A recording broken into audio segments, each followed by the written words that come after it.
Një akt vandalizmi është shënuar një ditë më parë tek varrezat e dëshmorëve në Pogradec. 22 varre të dëshmorëve të ndryshëm janë dhunuar dhe thyer në mënyrë barbare nga persona ende të panjohur.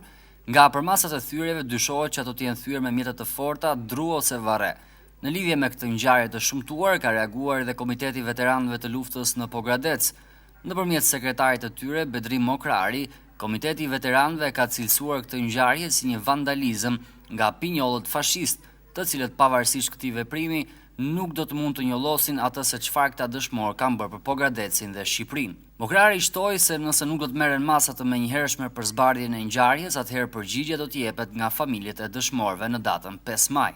Shpreh ndinjatën shumë të thellë për këtë veprim makabër që është bërë pikërisht këtu në varrezat e dëshmorëve të rrethit tonë, në kundërshtim me të gjitha aktet njerëzore, domethënë.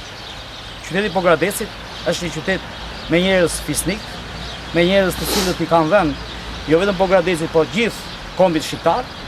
Kështu që kjo s'ka lidhje me qytetarinë pogradecare, kjo s'ka lidhje me veprimet vandale të disa njerëzve që mbase çfarë do lloj dore mund të fshihet këtu. Por një gjë për ne është e qartë që pinjollët diet fashizmit që vranë dhe mbas shpine, sot marrin guximin dhe vinë dhe thyen dhe varrezat e dëshmorëve. Dëshmorët ta nuk janë pllaka mermeri, nuk janë as lapidar, as memorial. Dëshmorët tanë janë vlerë kombëtare.